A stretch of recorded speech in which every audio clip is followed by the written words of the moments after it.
Sorry, the sound of a car going by outside just like completely broke my focus. Hi, I'm Courtney and welcome to Food Court, where I try out diet recipes so you don't have to. I really want chocolate, so today we're making brownies. As always, I'm not here to tell you how to live, what to eat, or how to be. I'm just here to have some fun. So let's get started. Okay, we're gonna start off with a cup of almond flour, a half a cup of unsweetened cocoa powder. We're just gonna get our whisk out and combine these as we go to make sure they're all evenly mixed. A third of a cup of golden erythritol, which is basically brown sugar substitute.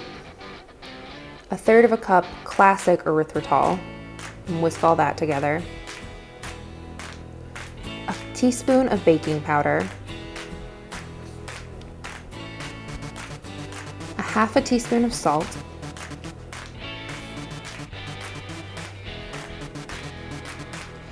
2 eggs, which I gotta say is the lowest number of eggs I think I've ever used while making brownies at home. A third of a cup of melted coconut oil, which is one of my least favorite ingredients to work with because it's really hard to clean up behind. And this is also where I started to move to a rubber spatula instead of a whisk.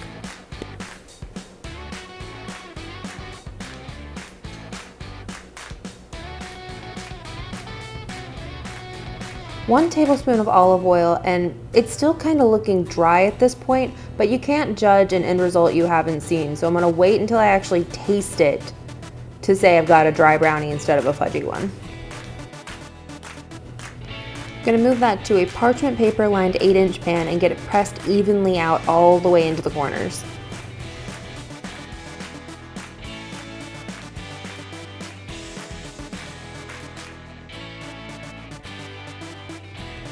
Gonna pop that in the oven at 350 for 20 minutes, and I'm gonna get started on our full carb version. We're gonna start with 4 eggs this time, which is more like it to me.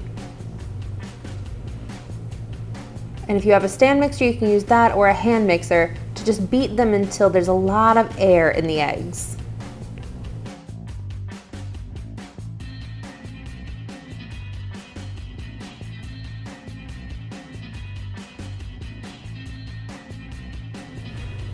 This time we're gonna sift all of our dry ingredients. A cup and a quarter of cocoa powder. A cup of white sugar.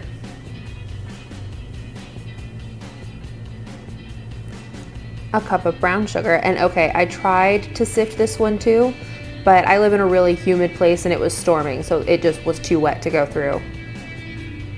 A half cup of flour.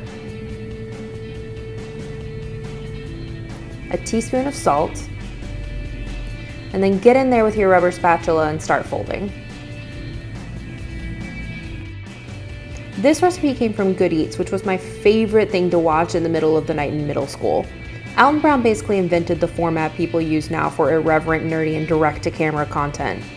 And looking at it, you can already see it's got more moisture in it than the low-carb brownies we made before. Going with 2 teaspoons of vanilla extract.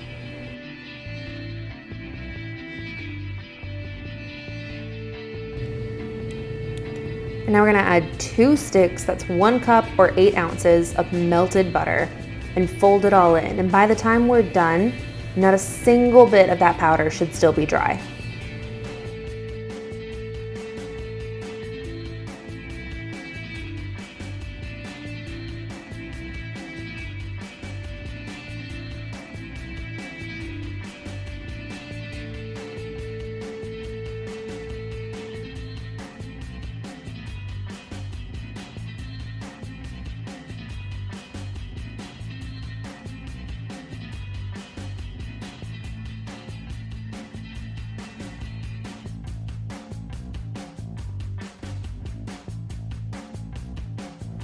Oh, look at that. Okay, the original recipe says to use a buttered and floured pan, but I'm lazy, so I just reused the parchment paper from the other recipe. This one goes into the oven at 300 degrees for 45 minutes or until a toothpick in the center comes out clean. Now you gotta wait until they're completely cool to cut into them, and even then, the full carb version can kind of be a little messy, and the low carb version is very crumbly.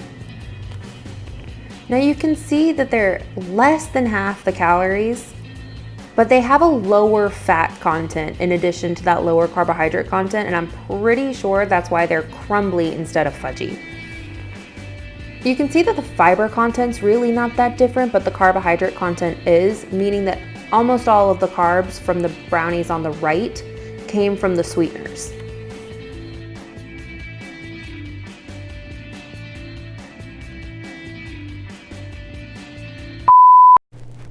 Okay, right off the bat, they're closer in terms of portion sizes than I thought they were going to be.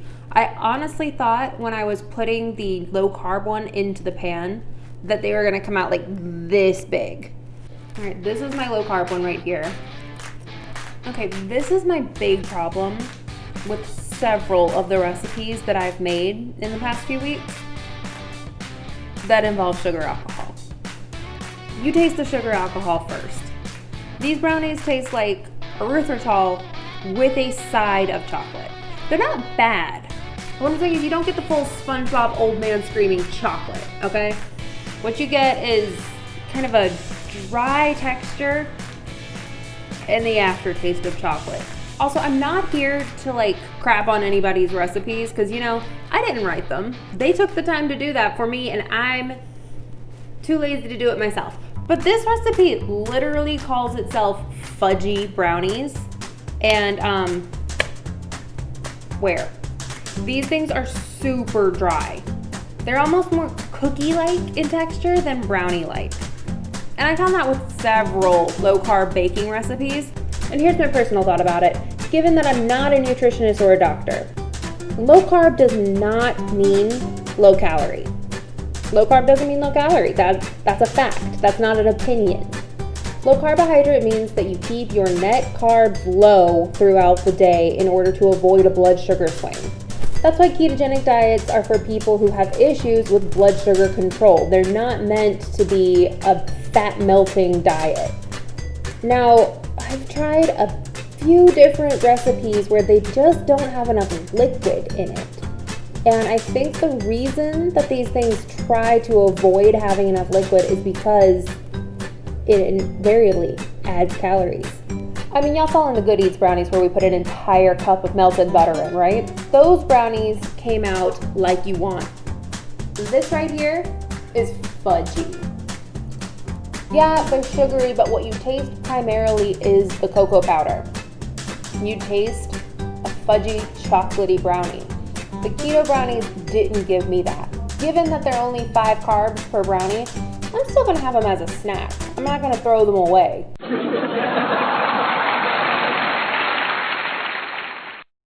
Okay, it's a couple days later and I've been watching a lot of The Good Place, so I felt a moral obligation to tell you those things were disgusting the next day. I had to throw them out. My pregnant sister didn't want them. So I made them again, but I made the following modifications. I used 4 eggs. I used 3/4 of a cup of cocoa powder instead of half a cup. And instead of a third of a cup of coconut oil and just a tablespoon of olive oil, I nixed that and went with 2 sticks of melted plant butter. You can use dairy butter, but my mom was gonna be sharing these and she can't eat that. Did I get a fudgy brownie? No, but I got a respectable cake brownie and the macros are actually more keto friendly. You can see the macros right here. As always, the links to these recipes are gonna be down in the description box if you wanna try them yourself, as well as the modifications I made to get a cake brownie that was, edible the next morning. Thanks for joining me on this episode of Food Court, and I'll see you next time. Don't forget to like and subscribe.